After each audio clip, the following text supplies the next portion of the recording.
What's up, y'all? It's your boy eBay Fight Predictions in the building, and I'll be breaking down Marlon Moraes versus Rob Font, and I'll be giving you guys my prediction on the fight. This is a really good fight. Let's look at the stats. Marlon comes in as the number 4 bantamweight in the world. I think Tapology, they always got it weird, but it don't matter. He's 23-7 and 1. He does have one draw on his record. Fights out of Brazil, age 32, height 5'6", and a reach at 66.5. Rob is 17-4. Fights out of Boston, Massachusetts, age 33, height 5'8", and a reach of 71.5. That's interesting. If we look at some of their most recent fights, Moraes is coming off I wouldn't say it's a pretty bad loss to Corey Sandhagen. He got just, hey man, he got done dirty in that fight. Corey, I thought Corey won the first round. I thought Corey switching his stances was beautiful. I thought Corey's body shot. I thought everything Corey did with distance, he was gonna beat him. I predicted Corey by 4th round TKO. I thought he was just gonna tire him out and and just impose his will for the first 3. And then I thought he was gonna go for like guns ablazing in the 4th and take him out after Marlon's tired. But instead, he just fucking will kick KO'd him in the 2nd round. He did him dirty. Then he had a controversial win over Jose Aldo, who's also on this card. And I also did a breakdown for his fight too, so go check that out. I thought Aldo won that fight, but some people really do think Marlon won that fight. It is what it is. It's how you look at it. And then he had his loss to Cejudo. I thought he looked good in the 1st round, and then Cejudo put it on him. He made that boy, man. That's when we really figured out about Marlon. Like I'm not gonna lie, when Marlon was on his A game for Rafael Santo, Jimmy Rivera, Aljamain Sterling, even Dodson is whatever, but those 3 wins, he was probably one of the scariest bantamweights in the division, man. I really thought he had champion written all over him, and especially after Assunção, because Assunção had a win over him, right? And he took him out. And that's the interesting about this fight. They both share that common opponent in Rafael Assunção, and him and Rob Font. But if we look at Rob, Rob, he's had some lows, but really when I really got to notice Rob was the victory over Thomas Almeida. I know before he had a loss to Pedro Munoz via guillotine round 1. And then, after beating Thomas Almeida like that, I was like, oh my God, this kid's a problem. He gets a fight with Rafael Sanzao, I think on the Cormier Stipe card, the first one, 226. Sanzao kind of styled on him. Sanzao dropped him in the 1st and then just used his wrestling pressure. And it's like, that's the thing about Sanzao. He's such a smart vet. You can't let a guy like that get a lead on you. It's almost hard to get it back. If he gets a lead, like a knockdown, like you can say whatever you want. Assunção has no power, but if he even gets one, he knows, he's so smart. He knows, okay, all I have to do is kind of coast and grapple a little bit, and I got the win. But honestly, Rob kind of turned a corner after that fight, and when he fought Sergio Pettis, now Sergio's a smaller guy. At the time he was a flyweight coming up, but Sergio was coming off a win he was coming off a loss to Juicio for me, which was a number one contender fight for him. But before that he had beat Joseph Benavidez. The guy is like the number 3 flyweight in the world. He's a good fighter.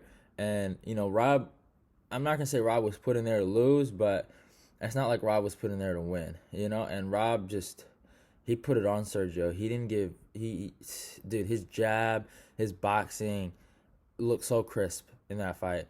And then he took it over.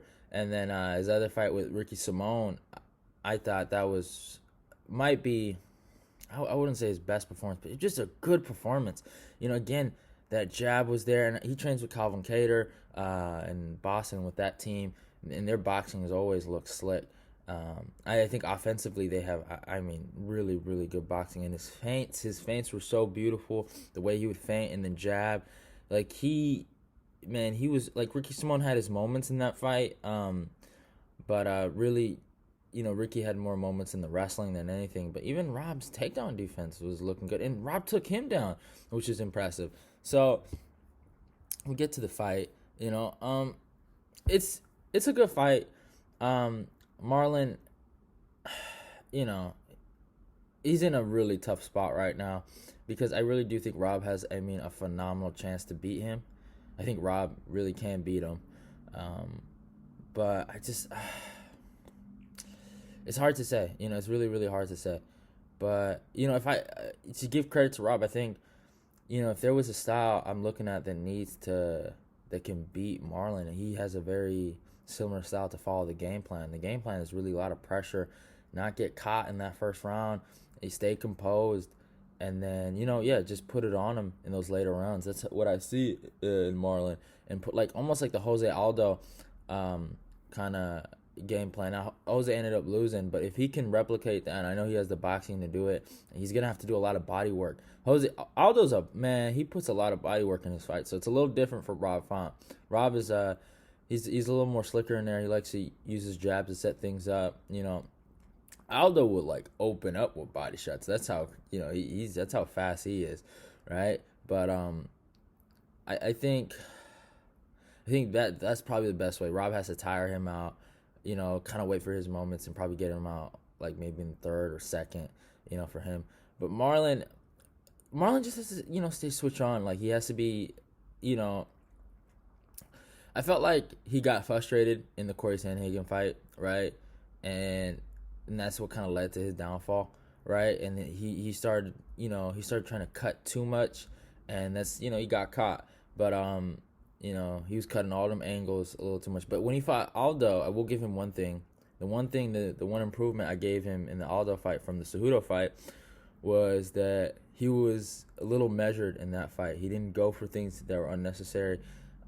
He didn't try to go with a gunslinging battle. He stuck behind his jab against Aldo in that third, and it depends on how you score that third. Do you score it on pressure, or do you score on what the guy's doing on the back foot?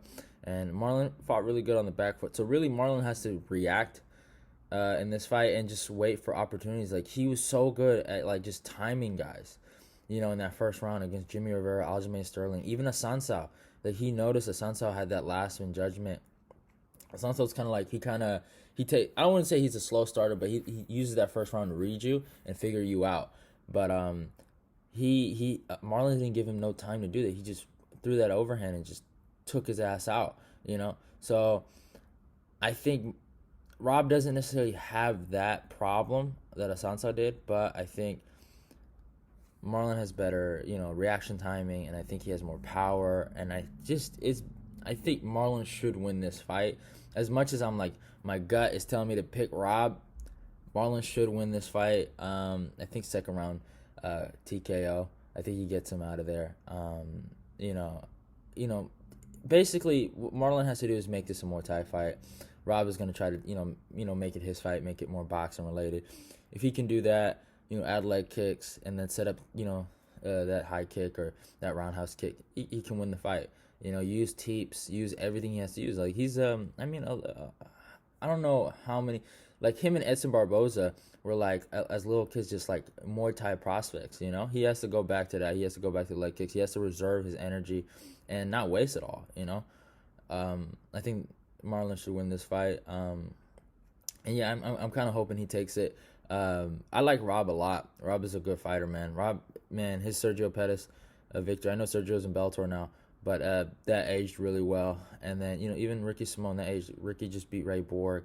I know these guys are kind of smaller, Ray and Sergio. So it's not. But they were top flyweights though. You can't take that away. So Rob could really win this fight. I could see it, but I think Marlon needs it. He's coming off some losses. He's going to be motivated. I'd like to see his headspace. I really want to watch the weigh-ins. And because I remember when he fought Corey, he was really, really lean.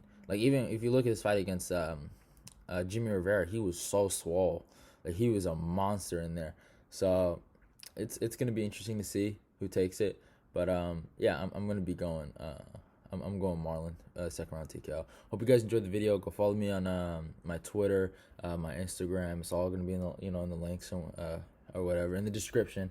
Click the notification button. Subscribe, like, comment. I love y'all. Goodbye. and eBay Fight Predictions is out.